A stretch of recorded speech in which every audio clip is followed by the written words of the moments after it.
it in the cell molecular biology um, program here at Penn, concentration in microbiology, virology, parasitology.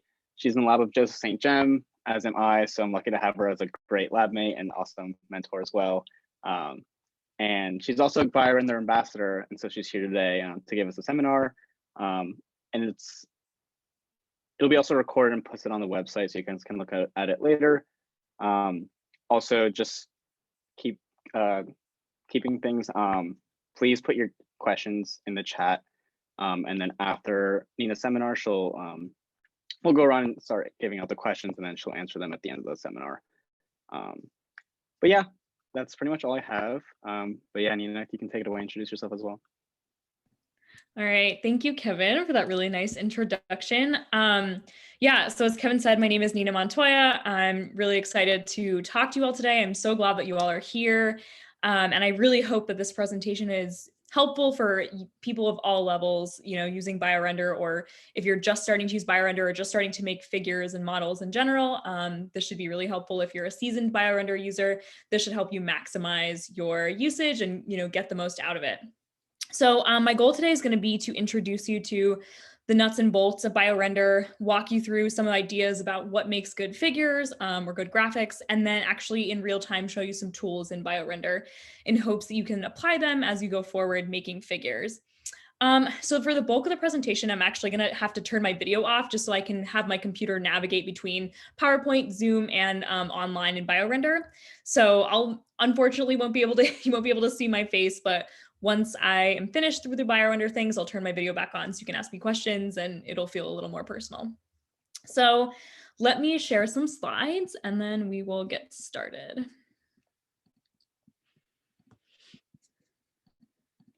Okay, let me move you out of the way a little bit so I like to still see you. Okay. So I want to just quickly introduce you to my background in science communication, just that you know where I'm coming from, and you can always feel free to take what I'm saying with a grain of salt, but I just want to show you why I'm here today. So I have been interested in science communications for a while. I took some online graphic design courses, including an infographic design course during which I actually made an infographic about my research using a combination of BioRender and Illustrator. And so this image is from the final project for that class. So it ended up being really helpful to me because this is the graphic that I use a lot in my lab meetings and my thesis committee slides now. And then following that, I took a public health class called Health Communications in the Digital Age, where I learned how to design a social media campaign that was crafted to target and change a health behavior. And then based on that experience, I was actually recruited by the Penn Public School of Public Health, or the program in public health, as well as the Penn or the Philadelphia Department of Public Health to coordinate a communications team to generate and distribute content about the COVID-19 pandemic on social media that was sort of designed to reach populations that are a little bit harder to reach in Philadelphia or don't have as good of a relationship with the Department of Health. So this is some imagery from that campaign that we used to, teach people how to be safe during what was a really scary and unprecedented time. Okay, so that's me. And now I want to give you a little bit, I'm sorry. And Kevin mentioned this, but now I'm a BioRender brand ambassador, which is really why I'm here to talk to you today. I've been using BioRender for like 3 years. I love it. It's grown a lot since I started using it. The icon choices, the functions have really progressed. And so I'm really excited to, collaborate with them this year as a brand ambassador to teach people how to use it and help you navigate sort of, getting signed up if you need that as well. Okay, so like Kevin mentioned, please put your questions in the chat. I will just to keep everything moving slowly. I'm just going to save them all till the end and I'll look at them at that point and I'll answer as many as I can. But please feel free to ask about any portion of the presentation. Okay, so I just want to give you a little outline. Oh, now I'm going to turn my video off so that I can get through all of these things seamlessly with no lags, which has happened to me before. Okay, all right, so here is the outline of what we're going to talk about today.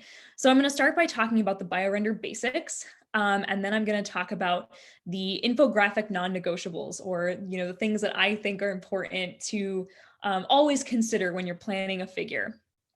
We're going to talk about color theory basics.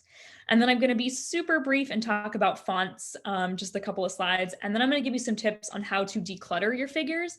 And then I'm going to move into BioRender, where I'm going to do some real-time tutorials on how to use some of my favorite tools. And then at the end, I will answer all your questions. So I want to start off by giving you a super basic, what is BioRender? Just a really basic introduction into how to use and what the heck this software even is.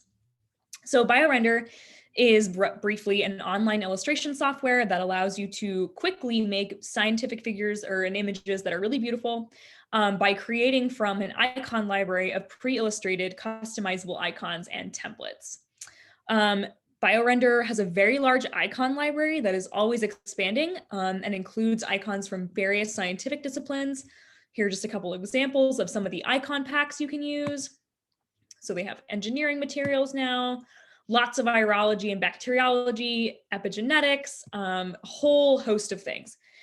In addition to the pre-made templates and figures, BioRender lets you create custom shapes, text, and slideshows using many of the similar functions to PowerPoint. So it should be really user-friendly once you get into the software. A lot of things, a lot of the tools should be pretty recognizable. So BioRender is available in several versions and prices. And as you expect, each version has some different features and some different permissions. So thank you so much for submitting questions ahead of time. I did look at a lot of those questions, and a lot of them were about, publishing rights and licensing. So I want to quickly touch on that before we move on. So basically, these are like the different accounts that you can get through BioRender. So anyone can get a free account. It's free to sign up. You can get the basic version of BioRender for free for educational uses.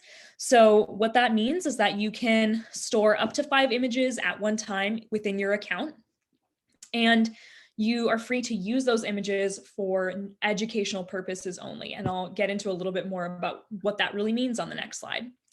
Once you upgrade to either a single user or a lab account, you can store unlimited images, and you get access to more premium drawing features like the slides feature and the ability to download with a transparent background, which is like my favorite. There's also a student account for a discounted price that you can get if you sign up with if you sign up for a free account with your .edu email, and then you upgrade to a student account. So it only populates that price once you already have a basic account with a student email. And it's a really significant discount. So if you're looking to get or if you're looking to try it out, or if you love it and you want to try and pay for it, the student account is pretty well priced relative to the other options. So as I mentioned, each version comes with some different permissions. So the largest difference is that in the free version, you can only use your images for educational purposes. And so what that means is that you can't publish images exported from a free account. However, you can use them for lab meetings, classes, posters. You can also use them in a thesis that is, if it's not published in a paper, if it's not that part of your thesis. But so images that are uploaded into a thesis that are like on a university website, those are considered non-published by BioRender. And so you can use your images from the free account for that purpose. But once you upgrade, you are free to use your images in publications, conference talks, etc., as long as you use the appropriate citations. So publication rights are determined by the plan held at the time of export. So if you export images and then later cancel your account, you can continue to publish those images as long as you don't edit them. And to obtain the publication rights, you need to have an account associated with your email, which essentially just means that you shouldn't be sharing accounts, which I know I do, but it might get you into a little bit of hot water when you go and publish. So just be aware of that. Okay, so for the last part of the BioRender basics, I just want to quickly talk about the appropriate citations. So the appropriate citations that you need to publish. So there are a couple different ways to cite images depending on how you make them. So if you generate an original image, so your image was started from scratch and you put all the pieces together in your original design, you need to cite it with this little citation that says created with biorender.com. You can put that in the figure caption or the acknowledgement section, whichever you feel is appropriate.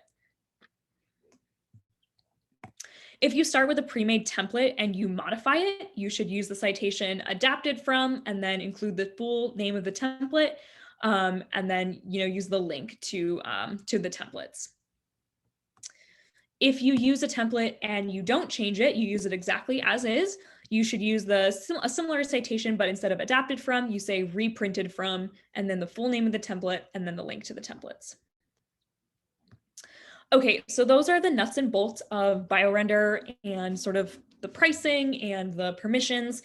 And with that, I'm going to jump into the fun stuff, the meat of the presentation, which is actually the fundamental design principles that guide figure making. So I'm going to start with a section that I call the infographic non-negotiables. And these are just like 4 principles that I always consider when I'm making figures and that I've sort of picked up from various graphic designers as well as various BioRender webinars over the years. So the 4 non-negotiables are planning, layout, alignment, and breathing room. So at this point, I've gotten this tip from I think like 3 or 4 graphic designers, which means it must be important. But they always told me that it is a really good idea to always plan ahead using a physical sketch on paper with a pen or a pencil, and just to go through a few iterations of this sketch. And this sketch allows you to get a really good idea of how much space the different components of your diagram are going to take up on the canvas, where on the canvas they're going to fall relative to each other. And this is also just a less overwhelming way to give your vision some life. So you probably know if you've used BioRender that when you get into that software, there are like just thousands of choices to make, between the icon libraries, which are really vast, and the customizable options. It can be pretty overwhelming to just kind of from scratch build a model in BioRender.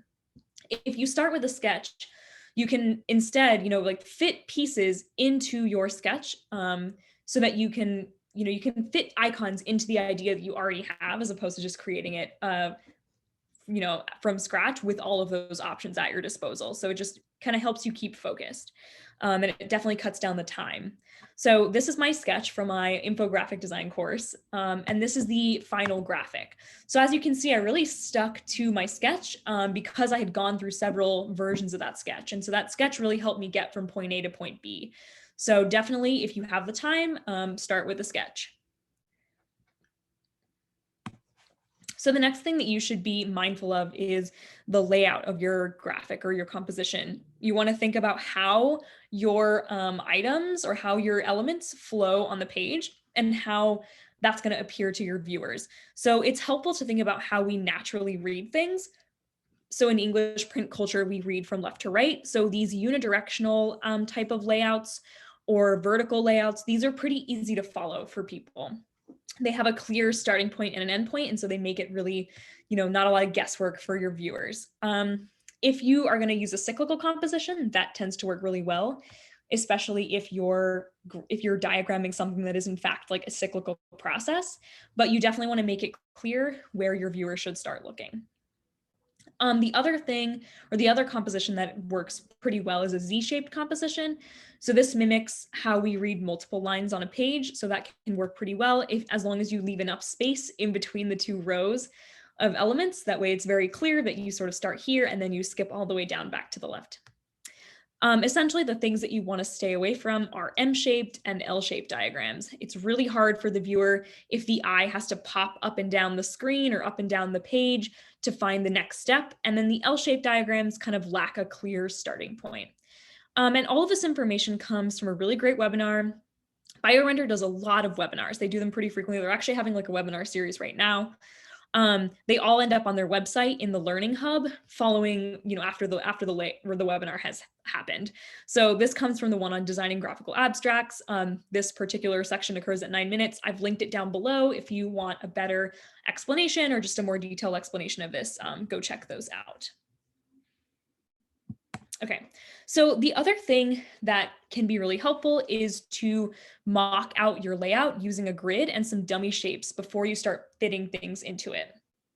So you can add grid lines of various sizes on your BioRender canvas, and I can show you how to do that.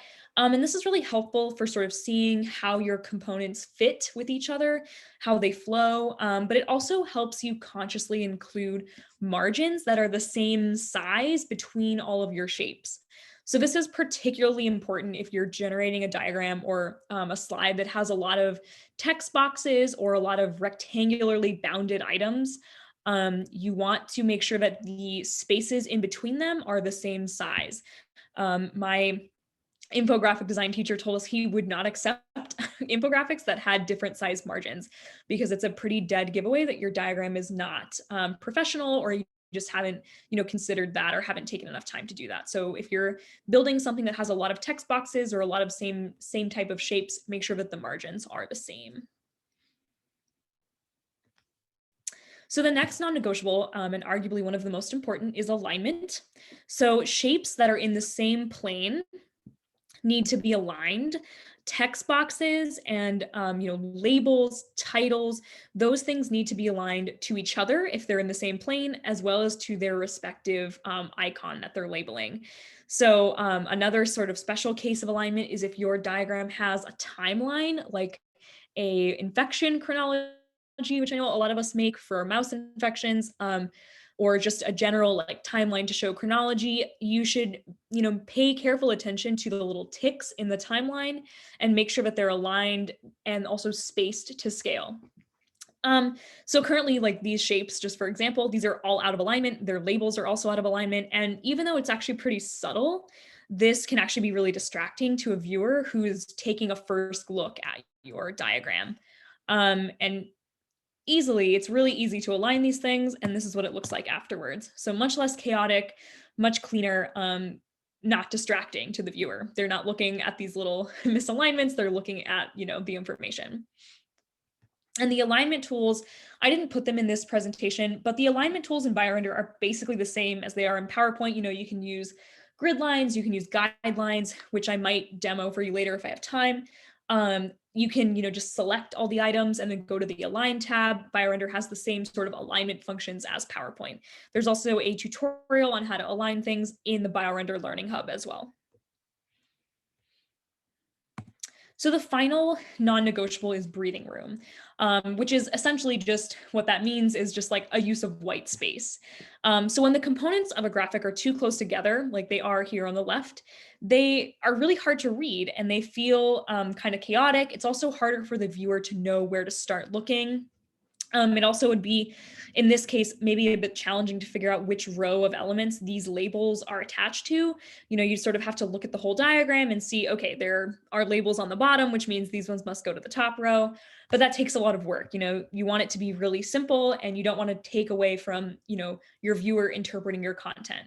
You don't want to make it hard for them. So if you just add a little bit of white space in between, it instantly is a little bit less chaotic for the eye.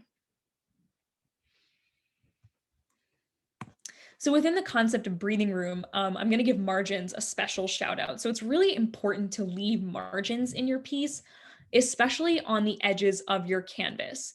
So let me give you an example. So for example, if you have a multi-step diagram like this one, this is just a template off of BioRender. So if you have a really big complex process like this, sometimes the tendency is to just blow it up as much as you can to get maximum legibility.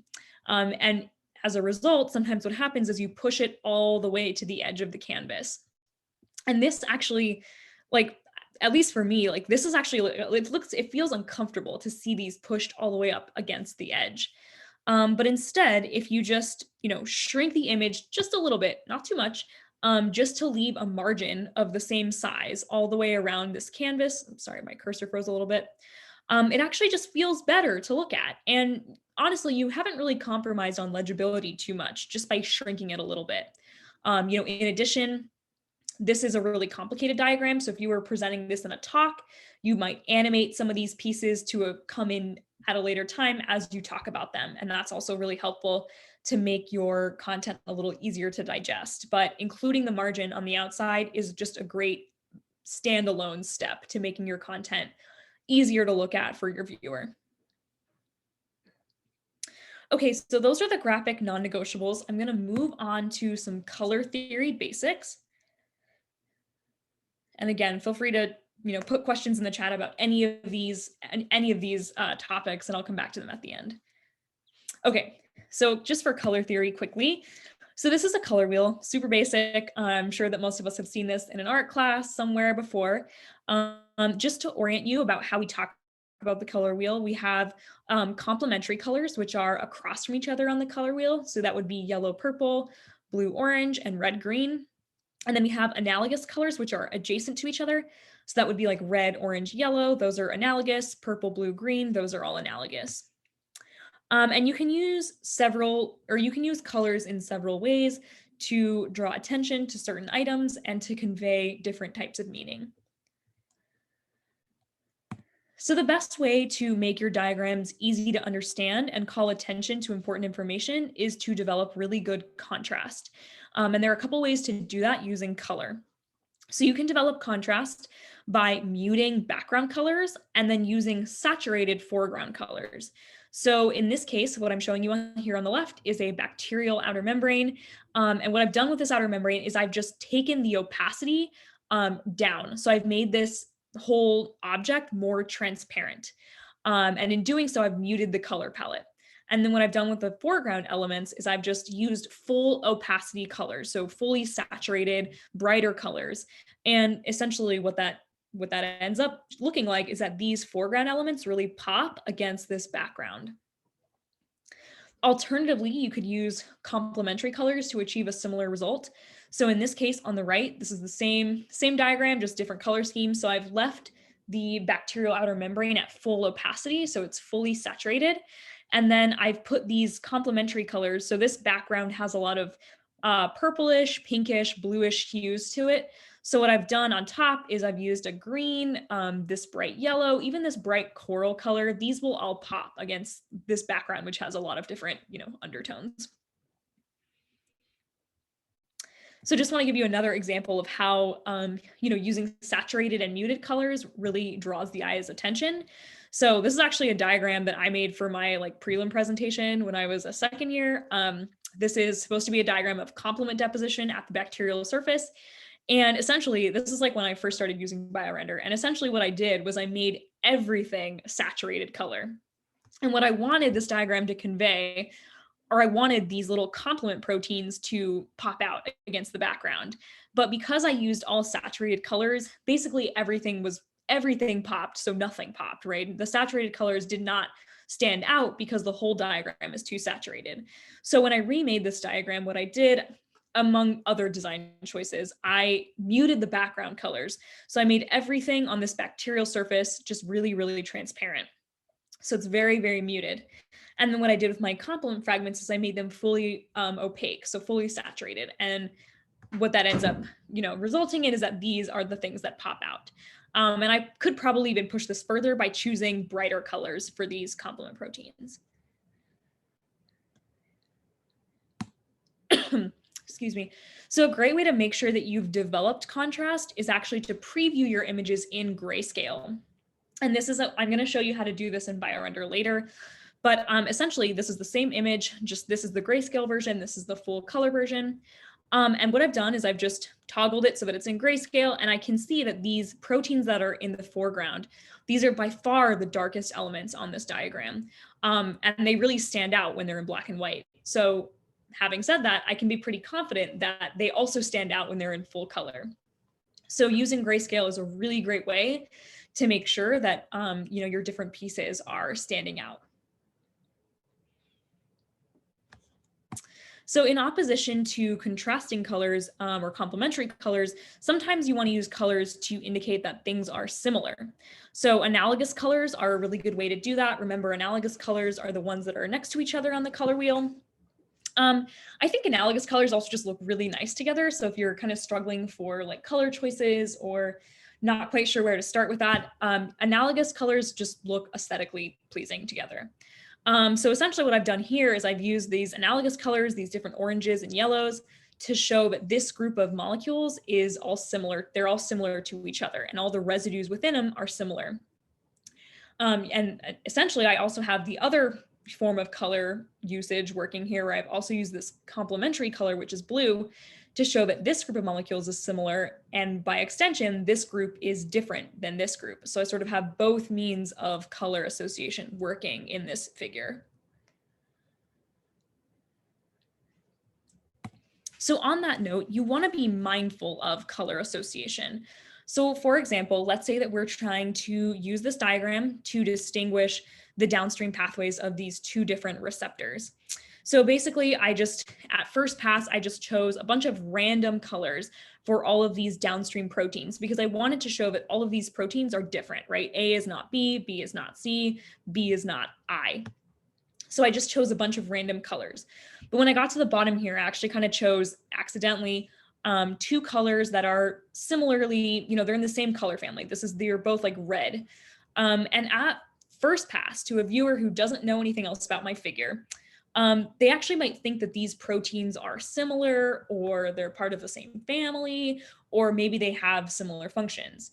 But that's actually a little bit misleading, because if you look at the figure carefully, you can see that they actually exert different functions on the genome, right? So protein D turns on gene expression, protein 2 turns off gene expression.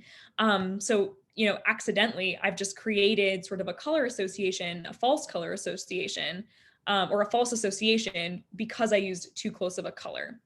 So what I can do is change my color scheme in order to remedy that. So one option could be to do something like this.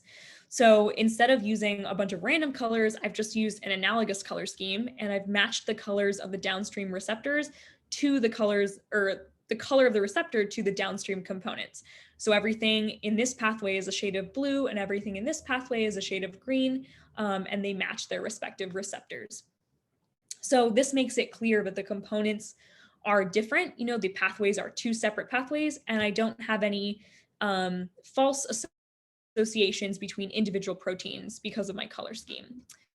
I also just want to emphasize, so this is actually something that was said in one of the BioRender webinars, but they said that, if you're doing a diagram that is comparing two things, so in this case, like we're comparing these two pathways, exaggerate the differences. Don't make it guesswork for your viewer.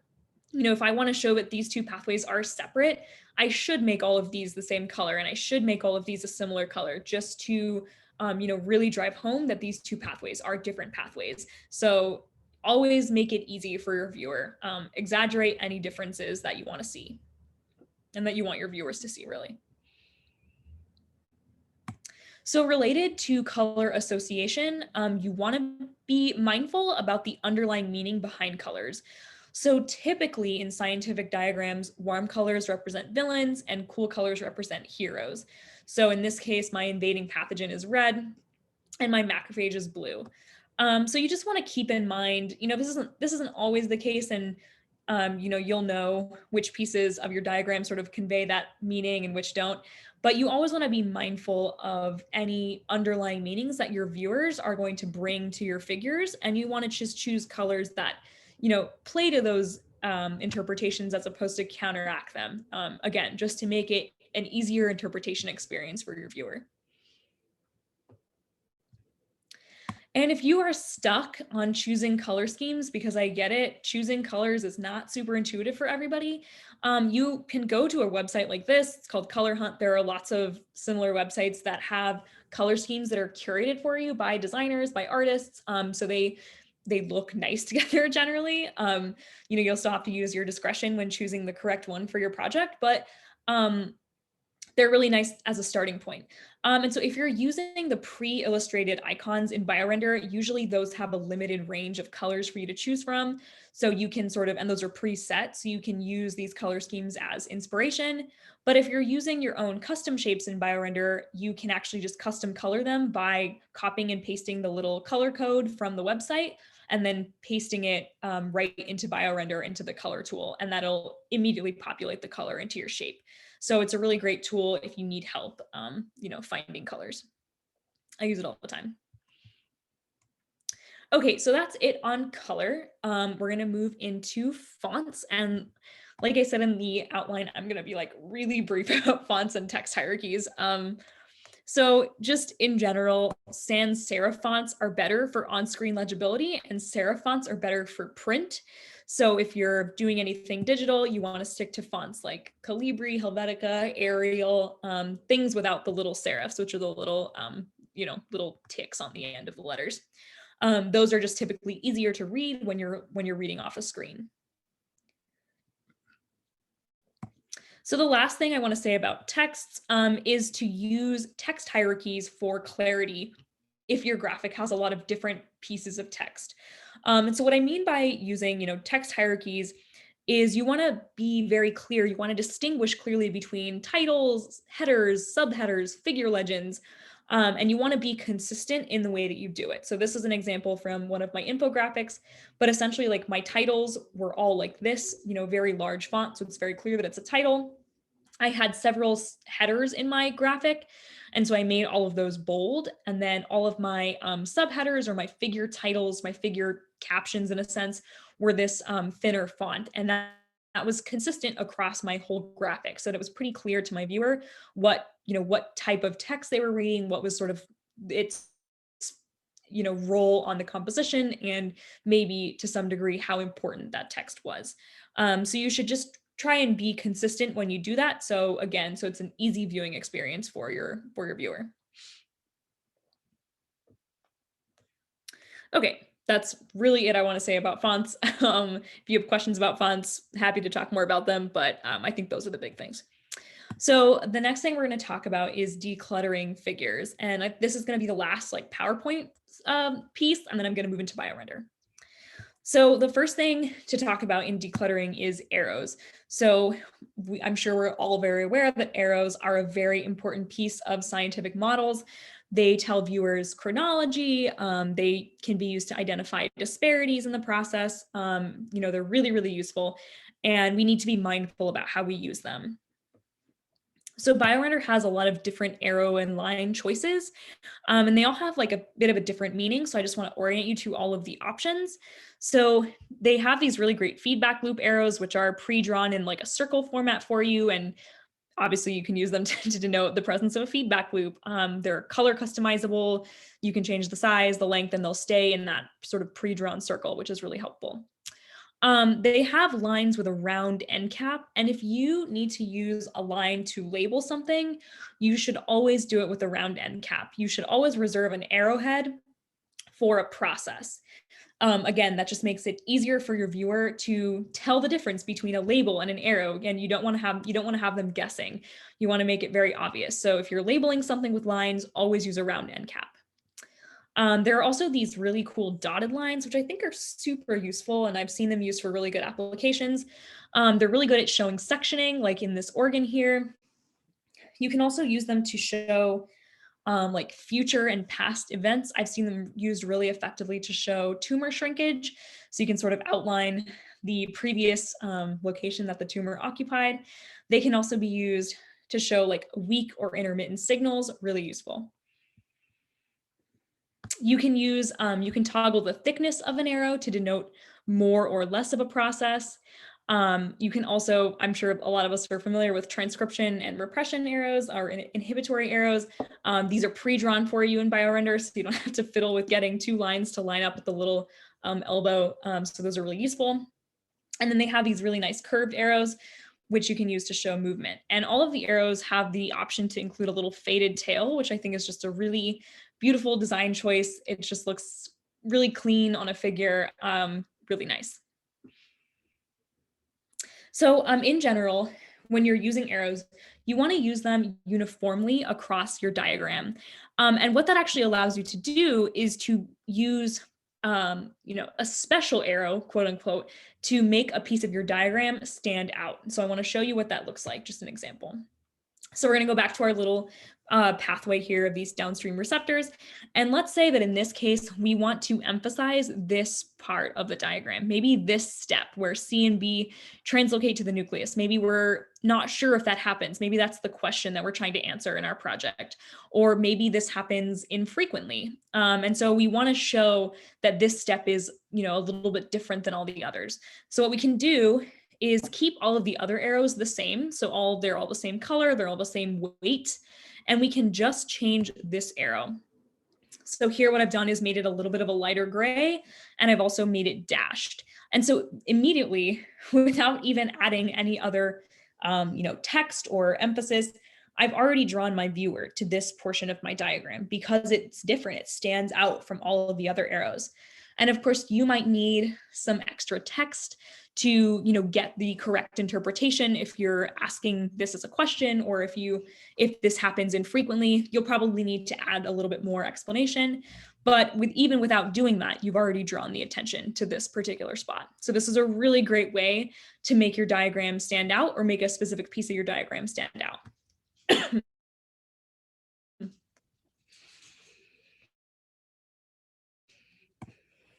So the other thing about arrows is that they actually take up physical space on a diagram. So you want to be, considerate about how much space they take up, and you want to be aware of when you can avoid using an unnecessary arrow. So this is just an example, and actually I've already made a mistake. This is an old slide, but I shouldn't be labeling this with an arrowhead. This should be an end cap, a little round end cap. But essentially this line is extra. I don't need it. So one way that I could get rid of that arrow would be to just color match the text to the object. So what I've done here is I've just color matched the word microtubule to the actual microtubule using the eyedropper color picker tool to make sure that it's the exact same color of blue. And what that allows me to do is actually just completely eliminate this extra arrow, and it frees up a little bit of space. It looks nicer. I get rid of this sort of line that's crossing over these extra, these little protein tails. So it just looks cleaner and it feels a little bit nicer. And I've also eliminated, this arrowhead, which I shouldn't be using for a label anyway. But so that will just make it a little bit of a cleaner experience for my viewer, a little less cluttered. And it allows me to use arrows in a more intentional way. Okay, so another way that you can actually, you can declutter your figures is to use opacity to actually physically de-emphasize old or irrelevant information. So if your model includes information that is maybe common knowledge in your field, or if you've been referencing it a lot throughout your talk and you sort of are at your final model and you want to just draw attention to what's novel, or the most important pieces of your talk, one way you can do that is by de-emphasizing information using opacity. So I'm going to walk you through a couple slides that I use in my work and how I use this tool to de-emphasize some information. Excuse me. So essentially, this is a slide that I use a lot when I talk about serum resistance in bacteria that have different LPS structures.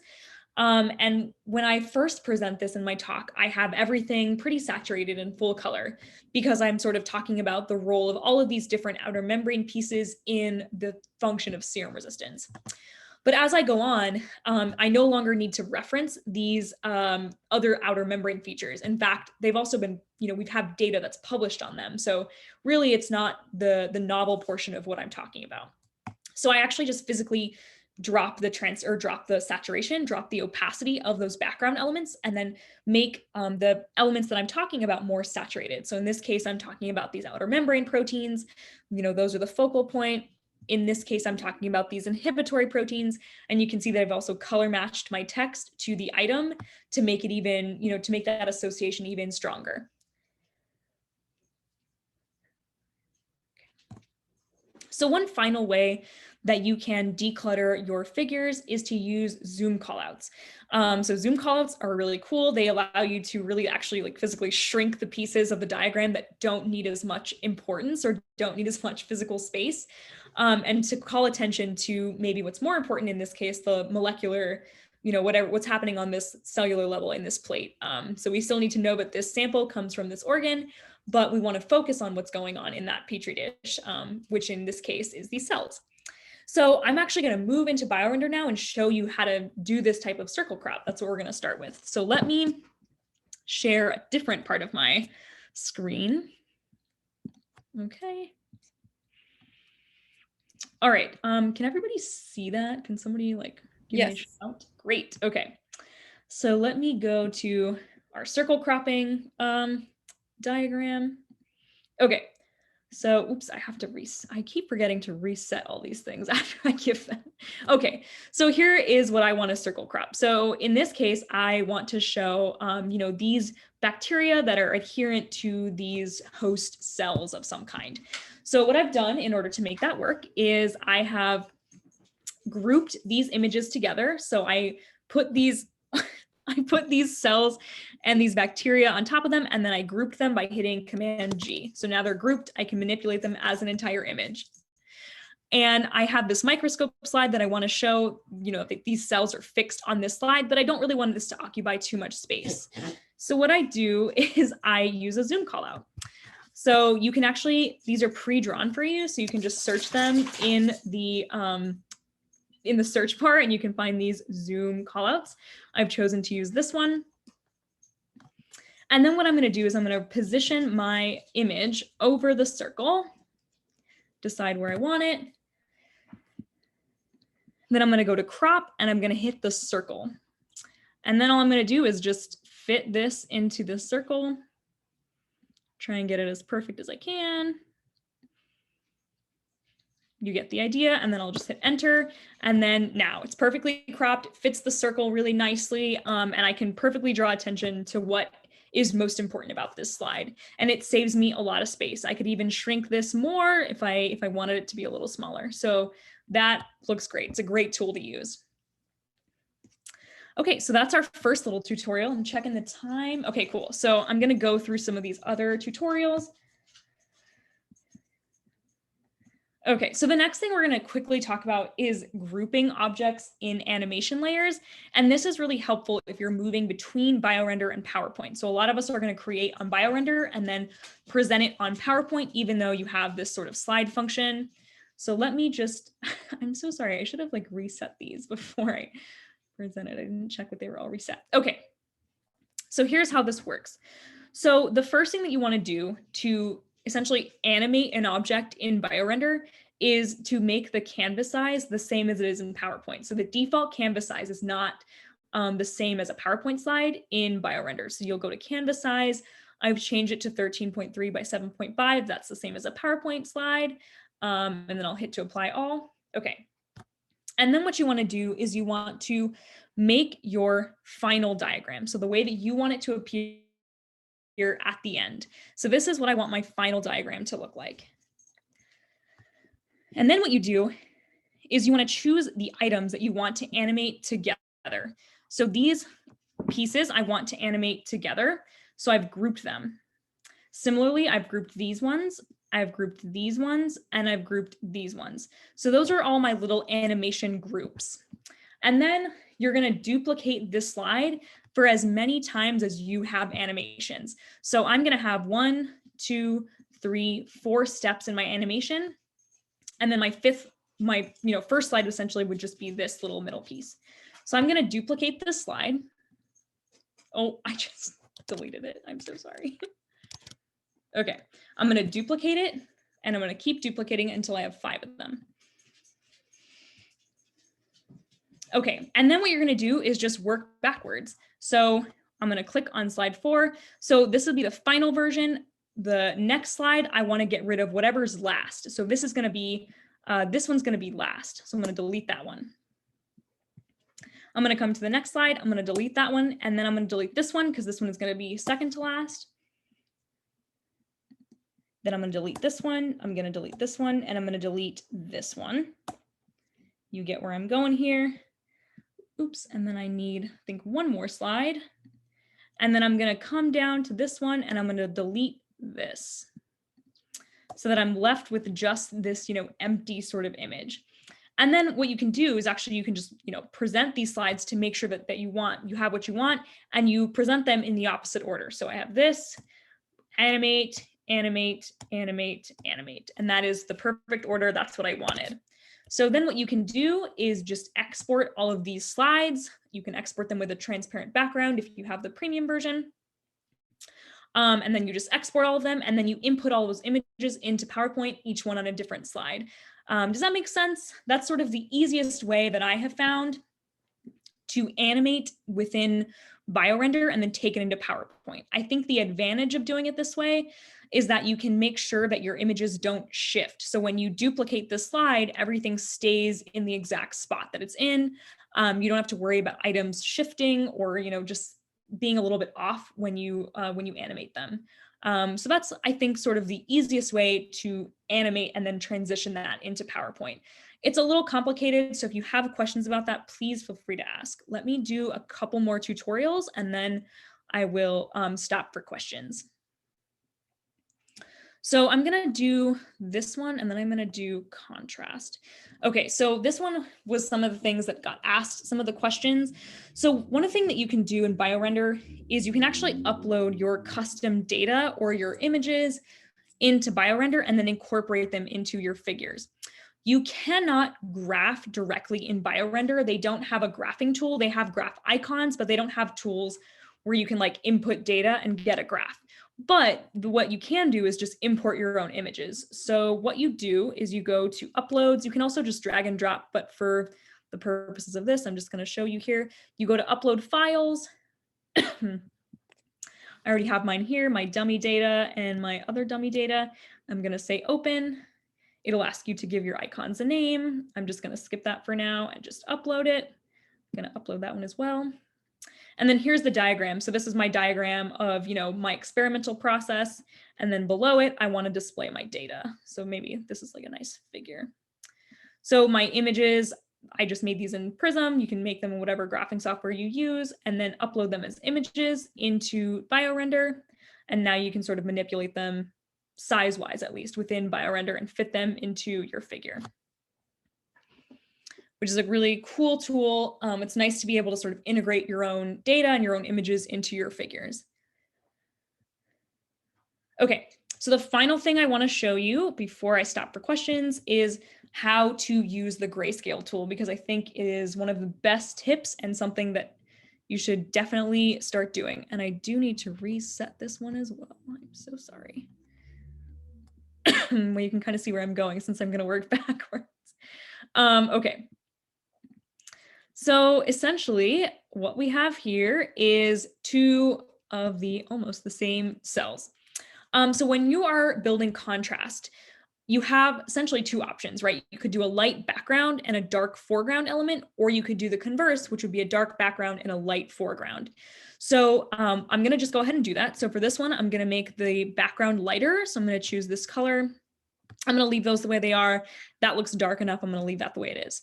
For this one, I'm going to leave the background dark, and then I'm going to change the icon color on top. So I'm going to make these bright yellow, and I'm going to make this DNA, this orange and red.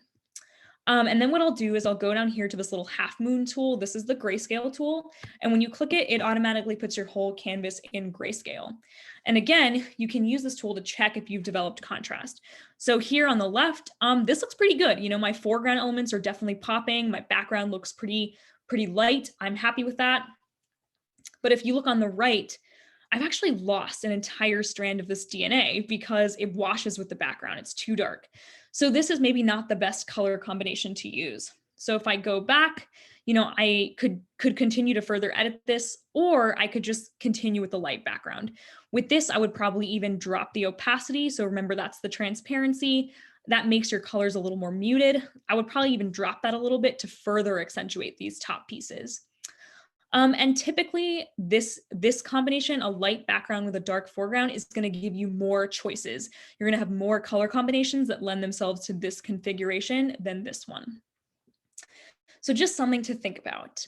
Okay, so it is now 7:23. So I'm going to stop here. I do have some other tutorials, but maybe they might come up in questions. So let me just go back to my PowerPoint here.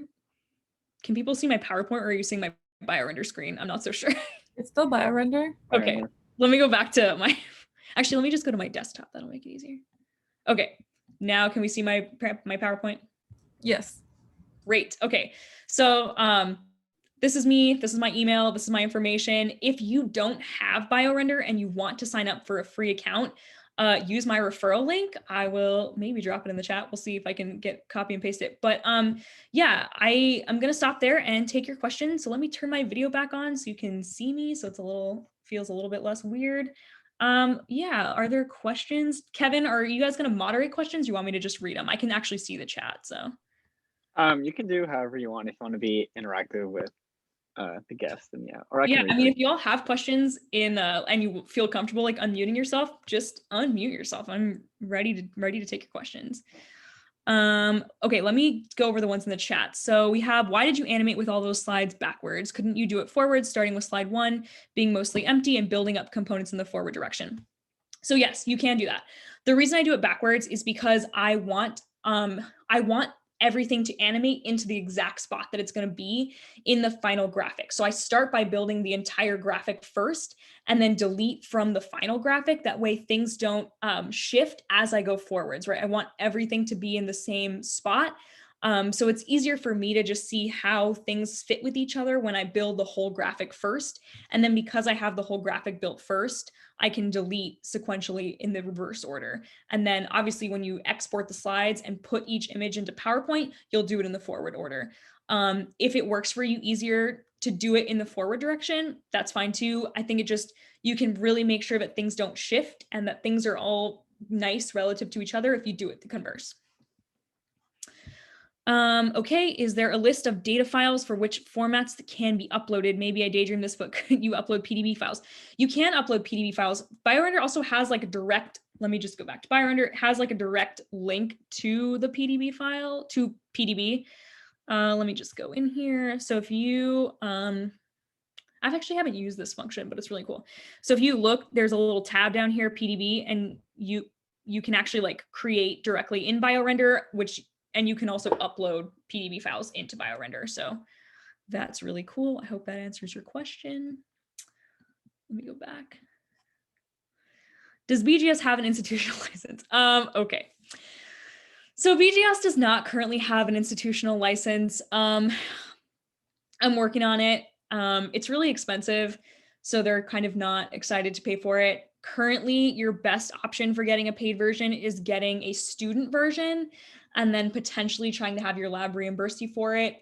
If you can talk your lab into getting a lab version, that's going to be easier right now than the institutional version. I will say that if you do get a lab version or a personal version and Penn or BGS does end up getting an institutional version, you can be reimbursed for the remaining subscription cost that you paid. That's a little bit far in the future. We're sort of working on it. That's kind of like half my job as the ambassador to like get Penn to sign up for an institutional license, but it's a little tough. But so currently your best option is to get the student version. And I can chat with you about that if you have other questions. What criteria is needed to publish with BioRender if I'm associated with BGS? How do we gain access to publish with these illustrations? So the, or BSG, what's BSG? Not BGS, maybe I read that correctly. I'm just gonna, for publishing, you just need to be a paying BioRender member. So if you pay for a subscription, you are allowed to publish BioRender images anywhere as long as you cite them. So as long as you're a paying member and you have an account associated with your email, so like you personally pay for it or somebody pays for it, but it's under your email, you can publish your images. What is the best way to make a table? Yeah, so BioRender doesn't have a table making tool. I would probably upload a table from another software. You could, make it anywhere and then just integrate it into BioRender like I did with that, with those graphs. I think that's probably your best option for now. Yeah, I think that's probably your best option for now. Are there colorblind friendly color presets? So I actually, there are not currently like preset colorblind friendly color presets. This is the second time that somebody's brought that up to me, and I actually wrote into BioRender and let them know that feature is missing and that it would be really great if they could incorporate that. So maybe in the future they will do so. In terms of getting to it right now, I think it's important that we're all sort of being conscious of accessibility. So remind yourself to just look it up as you're building figures. Look up what color combinations are best for people who are colorblind, and that's probably going to be your best option. It's probably going to be on us for a little bit to make sure that we're making figures that are accessible. We still don't have the opportunity in BioRender to do it easily. That Illustrator has that tool, which is really great. So hopefully BioRender will integrate it. Okay, those are all the questions in the chat currently. Are there others? I'm happy to hang out and wait. Don't feel like you have to rush.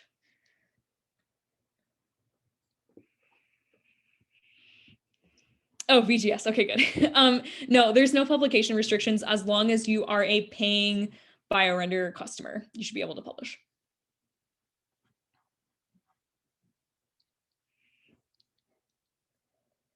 Feel free to unmute yourself and ask questions as well.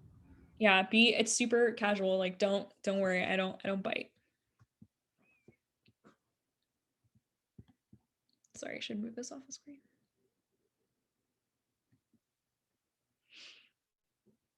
I am gonna see if I can put this link in the chat in case you need to sign up for BioRender. You should use my link so that BioRender knows that I'm doing my job. How do I get into this? Oh.